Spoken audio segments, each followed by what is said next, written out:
मोहब्बत में बोलो सुभान अल्लाह।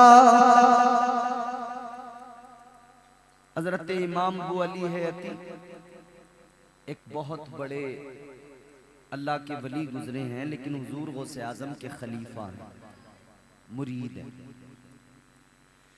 हजरत इमाम अबू अली हयाती फरमाते हैं, मैंने देखा सहने काबा के अंदर धूप चिलचिलाती हुई, गर्म पत्थरों पर अपना सर रखकर एक शख्स है जो रो रहा है, आंसू बहा रहा है। और रोने वाला दोस्तों एक एक लफ्ज सुनना तवज्जो से, रोने वाला रो रहा है इस दर्द के साथ।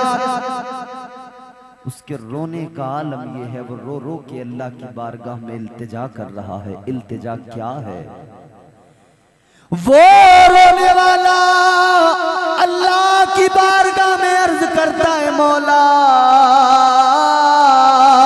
कल कयामत के दिन मेरा हिसाब न लेना। क्या कयामत के दिन या अल्लाह मेरा हिसाब? रोने वाला रो रो के कह रहे हैं, मौला कयामत के दिन मेरा हिसाब न लेना। और मजीद रो के रोने वाले ने कहा, या अल्लाह अगर हिसाब लेना जरूरी हो जाए तो ऐ मेरे मौला मुझे अंधा कर देना, मुझे नाबीना कर देना। या अल्लाह जब तेरे बंदों के सामने, तेरे महबूब के सामने तेरी अदालत में मेरा दफ्तर खुलेगा, या अल्लाह मैं कैसे नजरें मिलाऊंगा। कभी हमें ख्याल आता है? बोलो, कभी हमें ख्याल आता है? नहीं आता। कभी ख्याल आता तो हम मस्जिदों में होते, कभी ख्याल आता अगर हमको तो हमारे हाथों में शराब न होती, हमारे लबों पर इश्क़ नबी के जाम होते। मगर हमें नहीं आता ख्याल। हम तो इधर 11वीं का लंगर पका, बैठ के बड़े मजे से बिरयानी खाई और लंगर खा के निकले, दनादन झूठ बोलने लगे। 11वीं का लंगर खा के निकले, चुगलखोरियां गीबतें करने लगे। 11वीं का लंगर खा के निकले तो हम नमाजों से दूर, इबादतों से दूर, शराबें, बेहयाई, बेगैरती मुआशरे के अंदर। अल्लाह रहम फरमाए। याद रखना अकीदत में अभी जरा कमी है। अकीदत अगर अपने उरूज को पहुंच जाए, अपने कमाल को पहुंच जाए, यकीनन फिर 11वीं करने वाला इधर 11वीं करेगा, लंगर बनाएगा, लंगर गौसे आजम खाएगा। उधर अजान होगी तो ये गौसे आजम का चाहने वाला मस्जिद के अंदर नजर आएगा। मगर अपने आप को कादरी कहने वाला, गौसे आजम का मुरीद कहने वाला, गौसे आजम का गुलाम कहने वाला नमाज में बड़ा कच्चा। कभी ख्याल नहीं किया कि आखिरत में क्या होगा, अल्लाह की अदालत में क्या बनेगा। हजरत इमाम अबू अली हयाती फरमाते, रोने वाला इस दर्द से रोया, इस शिद्दत से रोया कि चीख निकली जमीन पे, बेहोश होके गिर गया।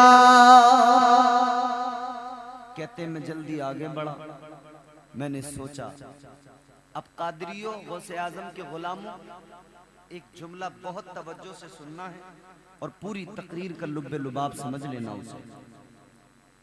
इमाम अबू अली हयाती फरमाते, मुझे लगा कि कोई शायद गुनहगार बंदा है, कोई शायद गुनहगार बंदा है जो इतने दर्द से रो रहा है। कहते हैं मैं आगे बढ़ा, मैं देखने के लिए कि कौन है आखिर ये रोने वाला। इधर तवज्जो करो और गौर से ये जुमला सुनो। इमाम अबू अली हैती फरमाते मैं आगे बढ़ा देखूं तो जरा कौन है। फरमाते जब मैंने करीब जाके देखा कलेजा मुंह को आ गया। कहते जब मैंने आगे जाके करीब जाके देखा मेरा कलेजा फट गया। फरमाने लगे वो रोने वाला कोई गुनहगार नहीं था, वो वलियों के सरदार गौसे आजम थे।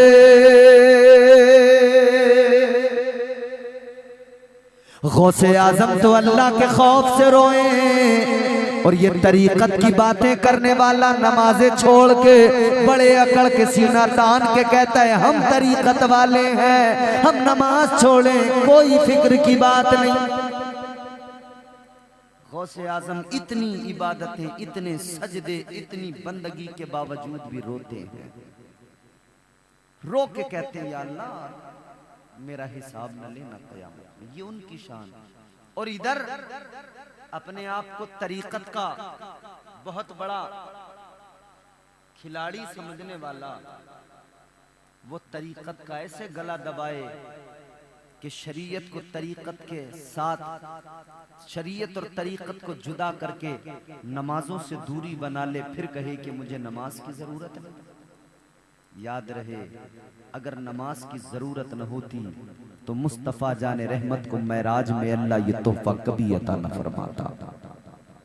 ये तोहफा मेराज में अल्लाह ने अता फरमाया, इसकी हकीकत भी तो जानो। गौसे आजम ने और सूफिया फरमाते हैं तुम वली होने की बातें करते हो नमाजें छोड़ के।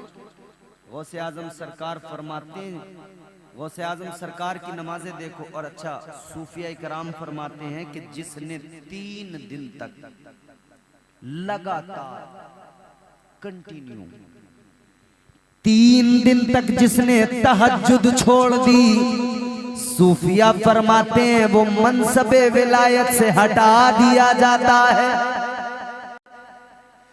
लगातार 3 रोज तक तहज्जुद छोड़ने वाले को मनसबे विलायत से हटा दिया जाता है। ये तो तहज्जुद की बात हो गई।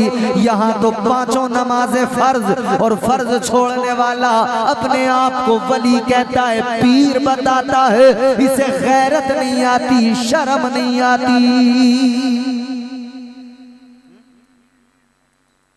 तू किधर से वली हो गया? वली तो फिर मेरे गौसे आजम की सीरत पे अमल कर।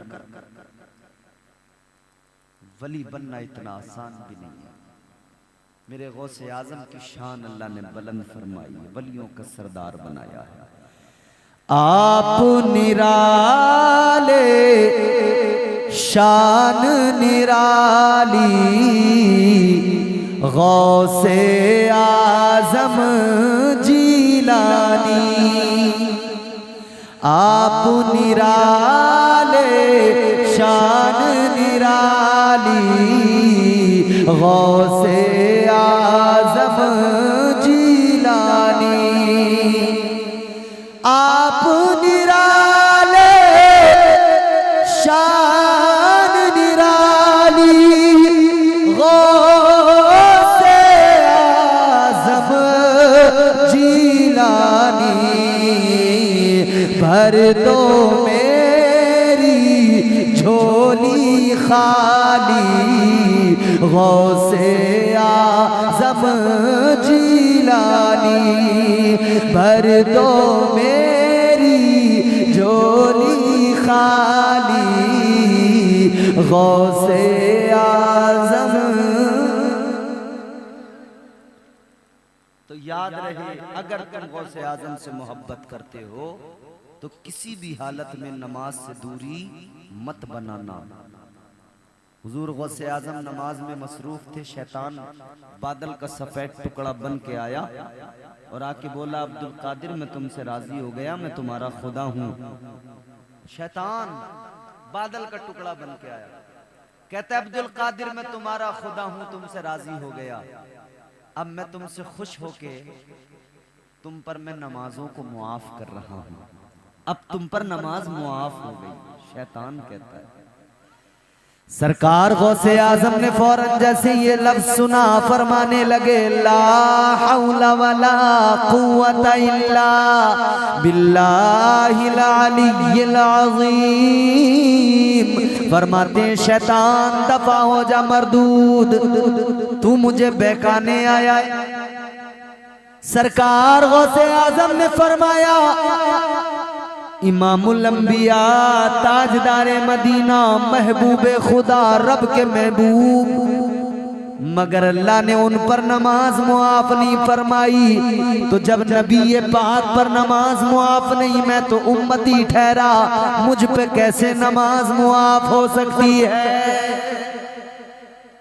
और कुछ लोग जुगाड़ लगाने मुआफ हो जाए, बोले किसी सूरत से कोई तरीका ऐसा मिले कि नमाज भी ना पढ़े, गुनाह भी ना। एक आदमी इमाम साहब से कहने लगा कि मौलाना कोई तरीका बता दो, नमाज भी ना पढ़ूं, गुनाह भी ना मिले। जुगाड़ लगा रहा था, जुगाड़। बोला, यारो मौलाना इतनी दोस्ती है तुमसे, कोई तरीका बता नहीं सकते हो हमें, बता दो। तो मौलाना बोले, दो तरीके हैं जी। इतना जैसे ही सुना ये तो खुश हो गया, उसने कहा मजे आ गए साहब, मौलाना तुमने पहले से नहीं बताई यार ये बात। मतलब दो दो तरीके हैं, तुमने हमें एक भी नहीं बताया आज तक कि हम नमाज ना पढ़े, गुनाह भी ना हो, जल्दी बता दो। खुशी में झूम गया। मगर मौलाना साहब कहने लगे, सुनो, दो तरीके हैं, तुम नमाज भी मत पढ़ना, गुनाह भी नहीं होगा। बता दूं आपको भी दो तरीके। कई लोगों के तो दिमाग में सेट हो गई होगी बात, मौलाना बस इधर तुम बोलो, हम तो बहुत दिन से ताक में लगे हुए हैं, मिल जाए कोई नुस्खा। इमाम साहब ने, मौलाना साहब ने कहा, दो तरीके का क्या? इमाम साहब बोले, पहला तरीका ये है, पागल हो जाओ, पागल पर नमाज मुआफ। नमाज भी नहीं पढ़ोगे, गुनाह भी नहीं होगा। इसने कहा, मौलाना कैसी बात कह रहे हो, पागल? लोग मारेंगे पत्थर, पहुंचा देंगे बरेली, पागल खाने में, करंट के झटके अलग लगेंगे, मामला खराब हो जाएगा। बोला, ये नहीं, दूसरा वाला तरीका बताओ। मौलाना बोले, अच्छा ये वाला समझ में नहीं आया, चलो दूसरा बताता हूं। इमाम साहब कहने लगे, दूसरा तरीका ये, मर जाओ, मुर्दे पे नमाज मुआफ। बोला, मौलाना कैसी बातें कर रहे हो यार, मर जाऊं, कैसे मर जाऊं? तो मौलाना बोले, अगर पागल भी नहीं होना है, मरना भी नहीं है, तो तीसरा कोई रास्ता ही नहीं है बेटे, नमाज पांचों टाइम की पढ़नी पड़ेगी। और जान छुड़ाना चाहेगा तो याद रख, कब्र में फरिश्ते बहुत तबीयत से ठोकेंगे, खैर नहीं। सरकार गौसे आजम ने फरमाया, शैतान दफा हो जा, जब नबी पे नमाज मुआफ नहीं, मुझ पे कैसे मुआफ हो सकती है? शैतान भागा वहां से, मगर भागते भागते कहता है, गौसे आजम तुम्हें तुम्हारे इल्म ने बचा लिया।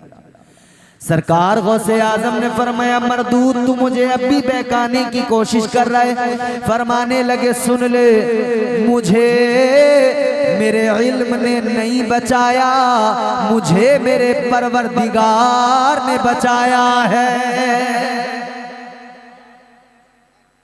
कितने इल्म वाले गुमराह हो गए ना, हो गए।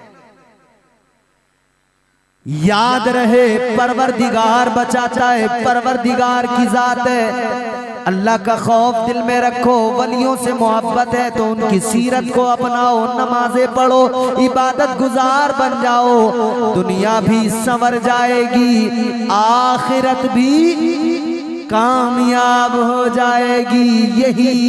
यही इस महफिल का पैगाम है। जाली, फर्जी, झूठे, मक्कार पीरों से बचो, आला हजरत का दामन पकड़ो। आला हजरत बताएंगे सच्चा पीर कौन होता है, सच्चा वली कौन होता है। फिर उन वलियों का दामन थामो, क्योंकि कुरान ने कहा है या अय्युहल्लज़ीना आमनुत्तकुल्लाह व कूनू मअस-सादिकीन, ऐ ईमान वालो अल्लाह से डरो जैसा कि उससे डरने का हक है। अल्लाह से डरो और फरमाया व कूनू मअस-सादिकीन, सच्चों का साथ इख्तियार करो, सच्चों का दामन पकड़ लो, दुनिया भी संवर जाएगी, आखिरत भी संवर जाएगी। अल्लाह ताला इस गुफ्तगू को कबूल फरमाए, आपकी महफिल को कबूल फरमाए। खूब की सैर चमन, फूल चुने शाद रहे, बागबां जाता हूँ मैं, गुलशन तेरा आबाद रहे। अल्लाह ताला हम सबको नेक अमाल की तौफीक दे और दौरान गुफ्तगू जो गलतियाँ हुई हों परवरदिगार मुआफ़ फरमाए। अस्तगफिरुल्लाह।